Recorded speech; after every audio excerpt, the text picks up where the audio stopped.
Salut à tout le monde, salut à tous les abonnés d'Auguste Tutoriel. C'est votre formateur Gustave Siani qui revient encore une fois de plus avec notre série d'exercices. Et je crois on a pu discuter dans notre groupe WhatsApp.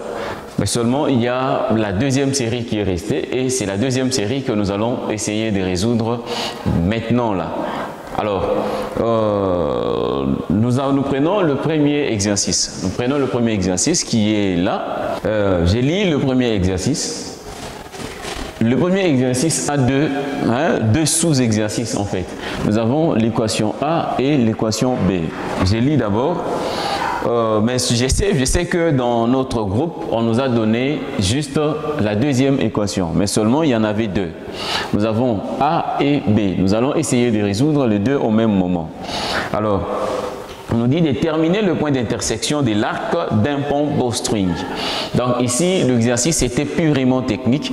Il fallait comprendre ce que c'est un pont bowstring et comment ça fonctionne pour bien résoudre notre exercice. Mais seulement si vous n'avez pas compris le fonctionnement d'un pont bowstring, il vous sera un peu difficile d'interpréter en fait l'exercice qui a été donné.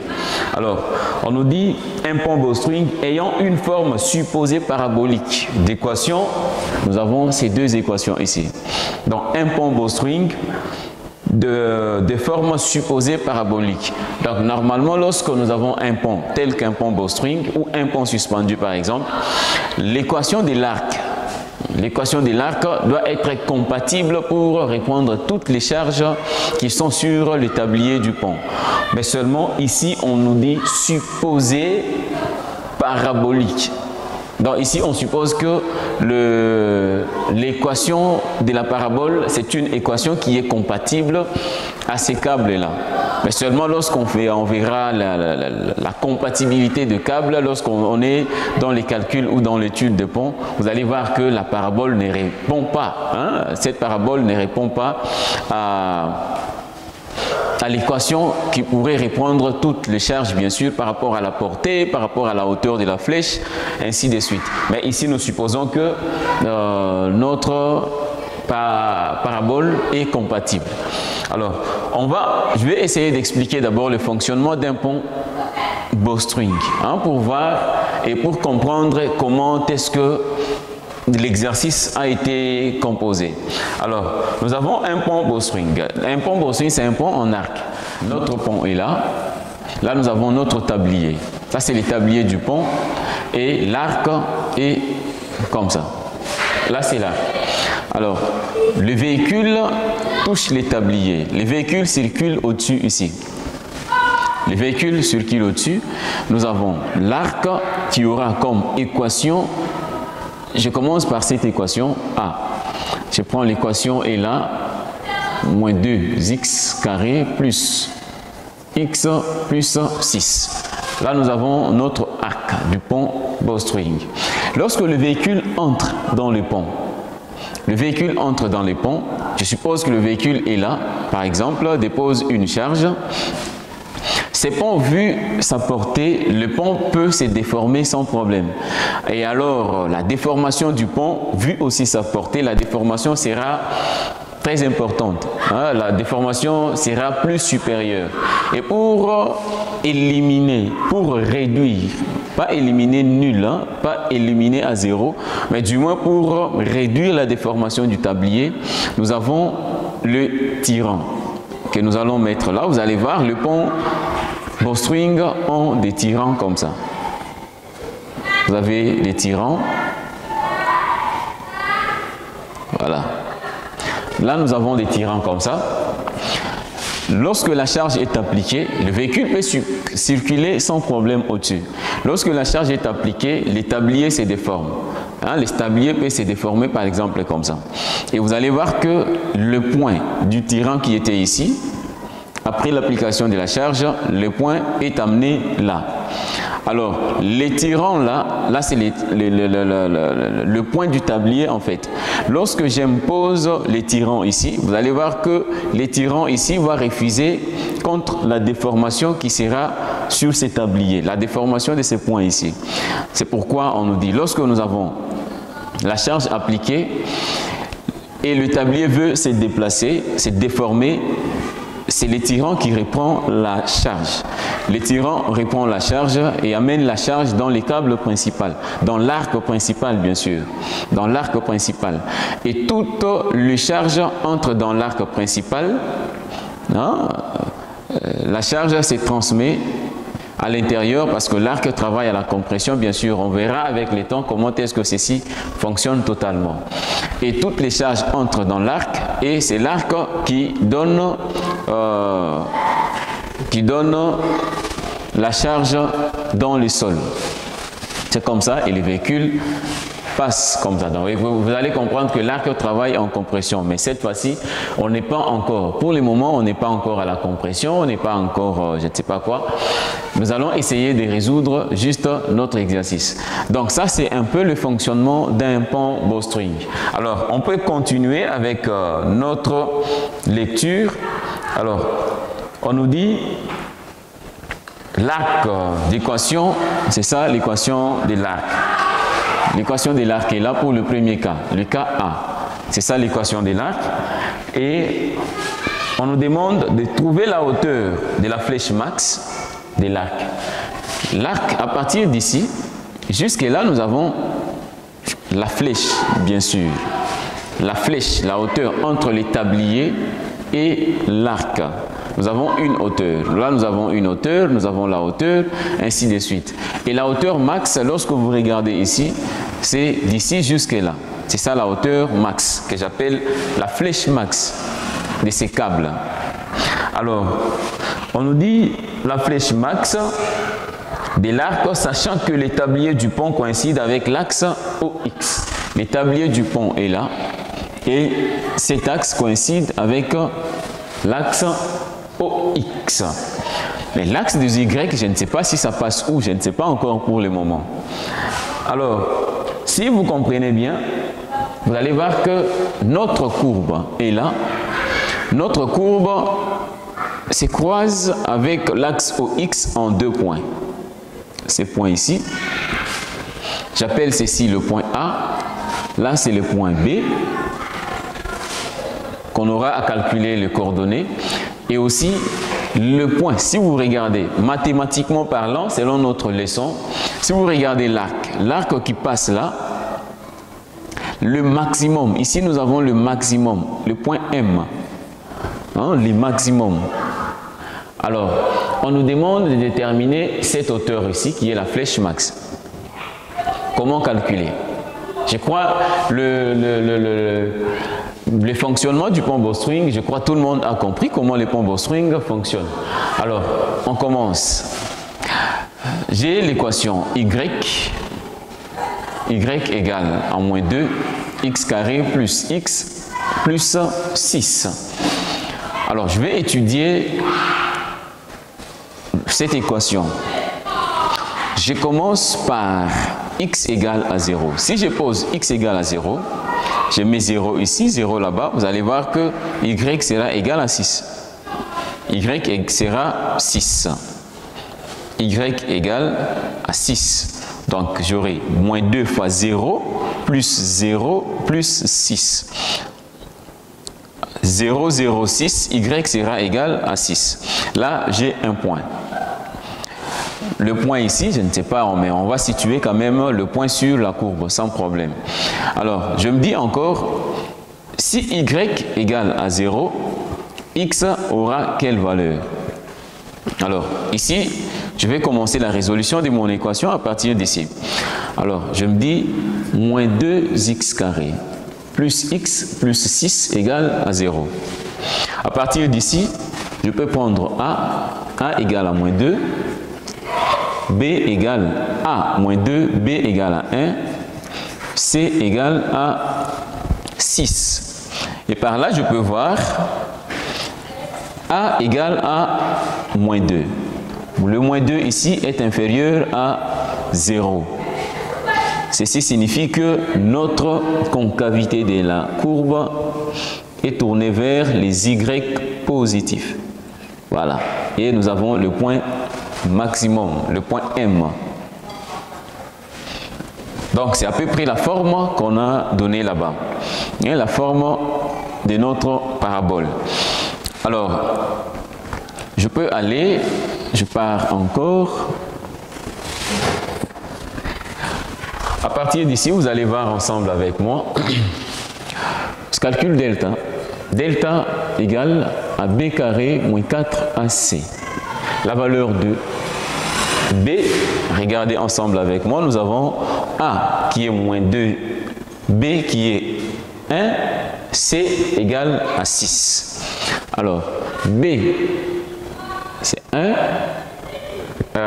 b nous avons 1 au carré, 1 carré moins 4 A nous avons moins 2. C, nous avons 6. Alors ici nous aurons A 4 multiplié par A c'est moins 2. C, nous avons ceci. Alors je peux venir, je peux calculer. Là nous avons, ici je peux prendre ça fois ça. Avec le moins là-bas, j'aurai 1 plus moins moins, ça me fait plus. Ici, j'aurai 4 fois 6. J'aurai 4 fois 6, je 24. 12, 24. 24 fois 2, 48. Et ici, j'aurai 49. Alors, delta égale à 49. La racine carrée de delta sera égale à la racine carrée de 49. Ceci me donne plus ou moins 7. Là, c'est la valeur de delta. Alors, connaissant cette valeur de delta, je peux calculer maintenant x lorsque y est égal à 0. Je calcule x. X sera égal à moins b plus ou moins racine de delta sur 2a. Ceci me donne moins b. B, on a trouvé b c'était 1, moins 1, plus ou moins racine carrée de delta c'est 7 divisé par 2. A égale à moins 2. Moins 2. Alors ici on aura moins 1 plus 7. J'aurai 6 sur 2 fois moins 2. J'aurai moins 4. Bon, je peux aller, je peux séparer. Hein, je fais ça. x1 égale. Là j'aurai 6 sur moins 4. 4. Le moins est là, je mets le moins au-dessus. Si je simplifie, 6 sur 4 par 2, j'aurai moins 3 sur 2. Là, c'est la valeur de x1. Pour x2 égale moins, ça me fait moins 8 sur moins 4. J'aurai, ça me donne 2, hein? Ça fait 2. Donc, j'ai les 2 points ici. J'ai les 2 points. Alors, vous venez ensemble avec moi ici. Lorsque y égale à 0, x1 me donne moins 3 sur 2. C'est-à-dire, j'ai le point de rencontre qui sera en x, moins 3 sur 2, en y, 0. Lorsque y égale aussi 0, j'ai le deuxième point en x qui sera égal à 2. C'est-à-dire, j'aurai comme coordonnées de ces points 2 et 0 en y. En fait, la solution d'une équation, parce qu'il faut très bien comprendre l'interprétation de votre équation. La solution ou le racine d'une équation du second degré, lorsque vous posez y égale à 0 ou vous posez l'équation égale à 0, cette solution n'interprète rien d'autre que les abscisses du point de rencontre de la courbe avec l'axe OX. Parce que là, il faut comprendre, on va voir ça dans notre deuxième équation. Vous allez voir comment est-ce que ça s'interprète. Parce que lorsque vous trouvez la racine carrée de delta, par exemple, qui vous donne la racine carrée d'un nombre négatif, cela ne veut pas dire que la courbe ne peut pas se tracer parce que la valeur de delta est négative. Non, non, non. Là, il faut très bien comprendre. Donc, on va voir ça dans le premier exercice, le point B. Alors, on peut venir encore ensemble. Si on regarde ici, vous allez voir que nous avons le point A et le point B. Le point A et le point B, ce sont les points de rencontre de la courbe avec l'axe OX. Ce sont les mêmes points que nous venons de trouver ici. Alors, on peut les situer parmi ces deux points. Quel est le point A et quel est le point B? Alors, regardez ensemble ici. Si je fais passer l'axe des Y, n'importe où, que je veux parce que notre axe OX est là, je peux faire passer l'axe de Y là. Et je vais voir que si je place l'axe Y par exemple ici, vous allez voir en X, X négatif sera à gauche, X positif sera à droite. Donc automatiquement le point A est à gauche, le point B est à droite et le point A aura comme coordonnée moins 3,5, 0 et le point B nous aurons 2, 0. Donc ici nous avons placé le point A à gauche parce que l'abscisse est moins 3 sur 2. Donc là je crois que c'est très bien compris. Le point B aussi est à droite sans problème. Donc ici nous avons donné le point A et là c'est le point B. Alors ceci ne suffit toujours pas pour tracer notre courbe correctement. Alors je vais calculer le point M qui est le maximum pour notre courbe. Je calcule XM égale à moins B sur 2A. Je peux calculer, je trouve l'abscisse de notre point qui est le point M. J'aurai moins B. B dans notre exercice, je crois, B est là. B égale à 1, donc j'aurai moins 1 sur 2A. A aussi, A c'est moins 2.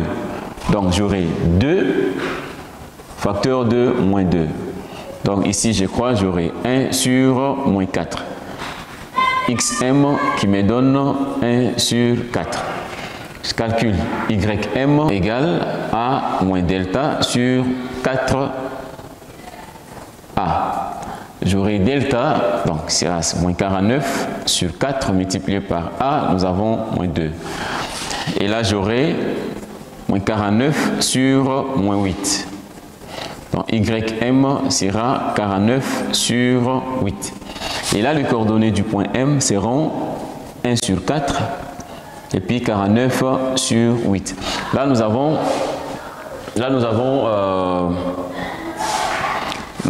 les 3 points, le point A, le point B et le point M. Alors, avec ces 3 points, mais seulement pour bien tracer votre courbe, il faut avoir des points supplémentaires. Le point supplémentaire, pour trouver le point supplémentaire, il suffit de poser. Vous posez par exemple x égale à 1. Si x égale à 1, vous trouvez la valeur de y. X égale à 2, vous trouvez la valeur de y. X égale à moins 1, moins 2, vous avez plusieurs points qui peuvent vous permettre de tracer votre courbe facilement. Sinon, vous risquez de tracer la courbe sur base de ces points, mais vous faites passer un autre point supplémentaire qui est sur la courbe, mais vous êtes en dehors de ces points-là. Alors, vous venez ensemble avec moi ici. Nous allons essayer de tracer notre courbe d'abord. On trace la courbe et on répond à la question de la flèche max. Alors, je suis là. Là, nous avons l'axe des Y, l'axe X. Là, je suis à 0. Je vais placer d'abord le point A. Le point A, bon, je mets d'abord, là c'est 1, 2, non, j'agrandis quand même l'échelle. Je mets 1, 2, 3, 4. Là c'est 1, 2, 3, 4. De l'autre côté, nous avons moins 1, moins 2, moins 1, moins 2, moins 3. En Y aussi, nous avons 1, 2, 3, 4. Voilà, je mets ça. 1, 2, 3, 4. Là, c'est l'axe des Y. je vais pouvoir positionner le point A. Le point A en X, nous avons moins 3 sur 2. Moins 3 sur 2, c'est 1,5, hein, moins 1,5. Donc j'ai 1, moins 2 là-bas. Le point A se trouve ici. Parce qu'en Y, c'est 0. Donc le point A se trouve là. Là, nous avons le point A. Je vais écrire après. Le point A, donc j'écris même là, le point A, moins 3,5 et puis 0. Le point B se trouve à 2. 2, 1, 2. Nous avons le point B qui est 2, 0. Je vais situer aussi le point M. Le point M qui est 1 sur 4 en X. Et puis en Y, nous avons 49 sur 8. En X, 1 sur 4. 1 sur 4, si vous faites 1 sur 4, vous aurez 0,25. 0,25. On peut voir 0,25 par rapport à notre axe des Y, des X. Nous avons 0,25, 0,25. Donc je suis là. Là, c'est de 0 à 1. 0,5, c'est là-bas, le millier. Et 0,25, c'est le millier de 0,5. Donc je suis là. Là, c'est en X. En Y, nous avons 49 sur 8. Si nous faisons 49 divisé par 8, vous pouvez faire ensemble avec moi. 49 divisé par 8, c'est simple, nous avons 6,125. 6,125, là c'est 49 sur 8. 6,125, là nous sommes en Y. Donc je peux prolonger encore une fois de plus. Ben, vous allez comprendre quand même comment est-ce que nous traçons ça. Hein? Je vais faire correspondre quand même mon échelle. 1, 2, 3, 4, 5, 6, 7. Et nous avons l'axe des Y. Ici, nous avons 6,125. 6,125. Je me dis, je suis quelque part là. Je fais ça. Je remonte avec 0,25. Je remonte. Et je suis là. C'est ça le point M. Voilà. Le point M est coordonné 1 sur 4 et 49 sur 8. On nous demande de tracer maintenant notre courbe. Nous allons essayer de tracer. Comment nous allons faire? Bien qu'on n'a pas calculé, on n'a pas trouvé d'autres points supplémentaires, mais sur base de ces 3 points, on peut toutefois essayer de tracer d'abord. Je suis là, je me dis c'est une parabole bien sûr. Je trace avec le bleu et je vais enfoncer, voilà. Je trace ça comme ça. Je trace comme ça, ok. Alors, avec le noir, je vais suivre.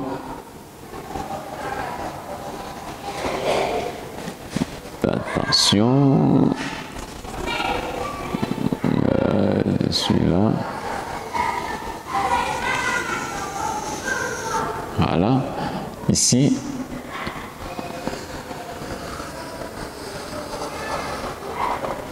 Voilà. Et là, nous avons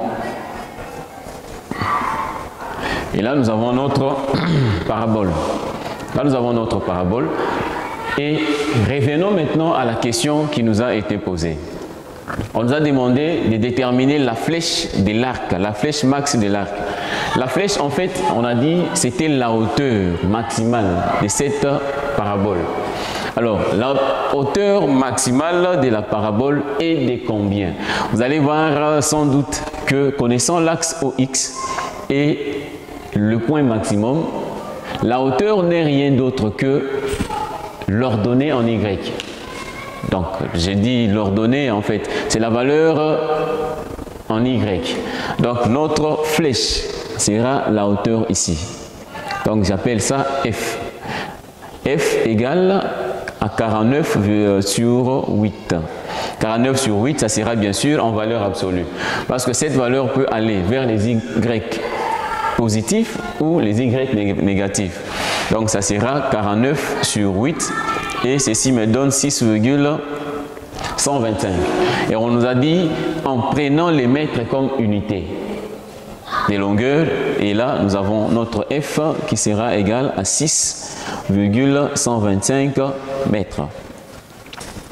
Voilà, là nous avons trouvé notre flèche, nous avons résolu notre exercice et je crois que ce n'est que la résolution de l'équation du second degré qu'on a fait.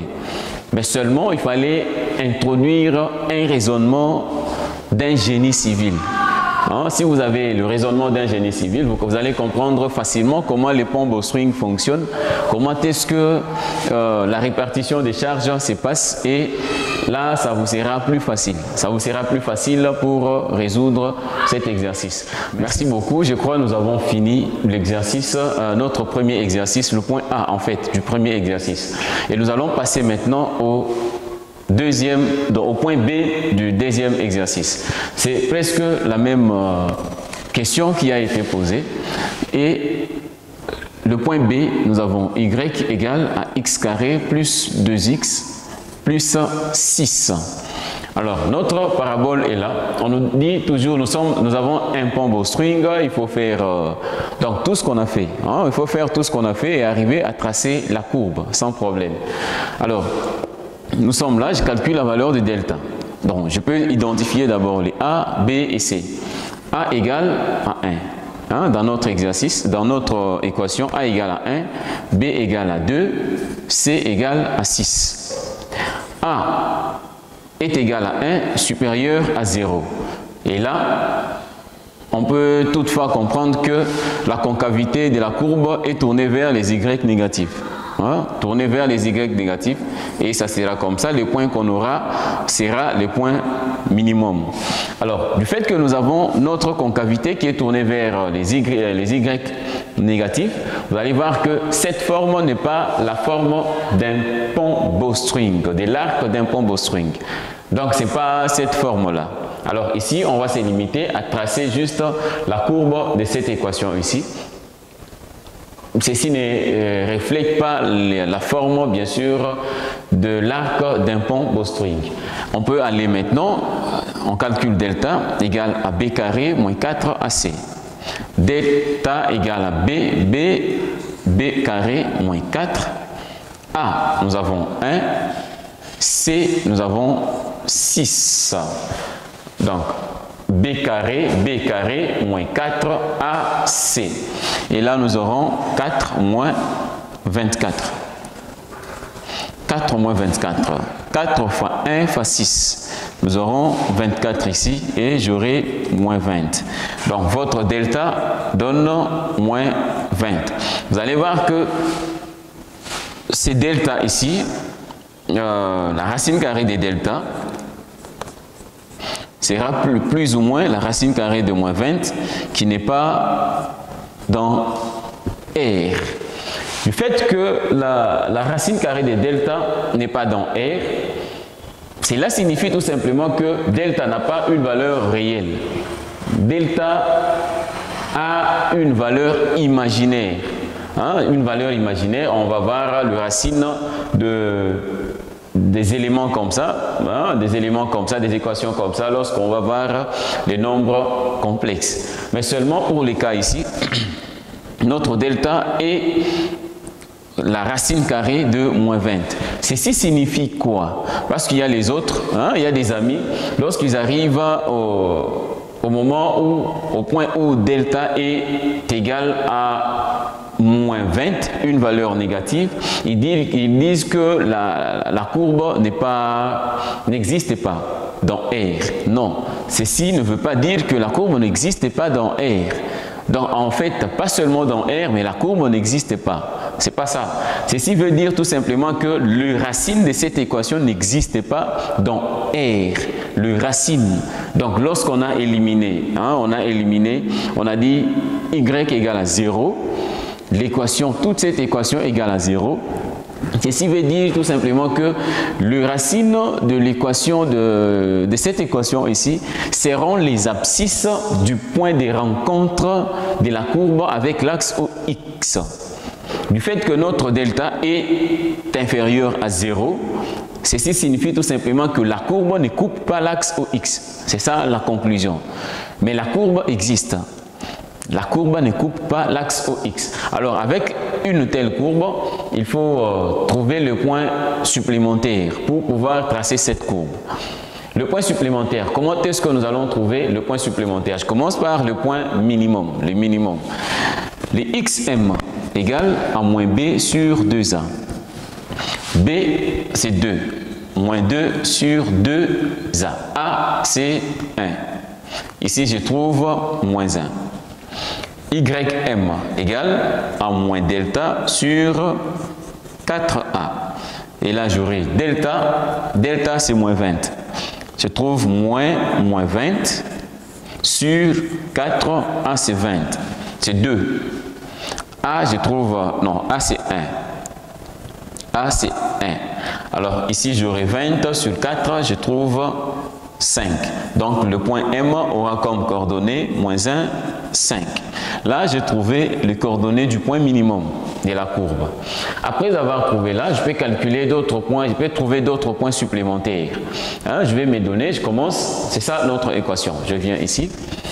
Je me dis si x égale à 0, si x égale à 0, y sera égal à combien? Y sera égal à 0 carré plus 2 fois 0 plus 6. 0, 0, 6. Donc je trouve y égale à 6. Donc x égale à 0, y égale à 6. Donc j'aurai comme point x égale à 0, y égale à 6. J'ai ces points ici. Je commence, je prends encore, si x égale à moins 3, je commence par moins 3 et je vais descendre ainsi de suite. X égale à moins 3, donc j'aurai y égale à, l'équation est là, moins 3 au carré, donc j'aurai moins 3 au carré, plus 2 fois moins 3, plus 6. Ici j'aurai moins 3 carré, j'aurai 9. 9 moins 6, j'aurai 3, plus 3. 3 plus 6, j'aurai 9. Donc, le point ici sera moins 3, 9. J'ai un deuxième point. X égale à moins 2. Y sera égal à moins 2 carré plus 2 fois moins 2 plus 6. Ceci me donne 4 moins 4, j'aurai 0 plus 6. Et j'aurai 6 ici. Et là, le point sera moins 2 et puis 6. Je peux aller encore, x égale à moins 1. Y sera égal à moins 1 carré plus 2 moins 1 plus 6. Ici, j'aurai 1, là moins 1 et j'aurai 5 là-bas. J'aurai 5. Et là, j'ai le point moins 1, 5. C'est un point de passage. Tous ceci sont des points de passage de notre courbe.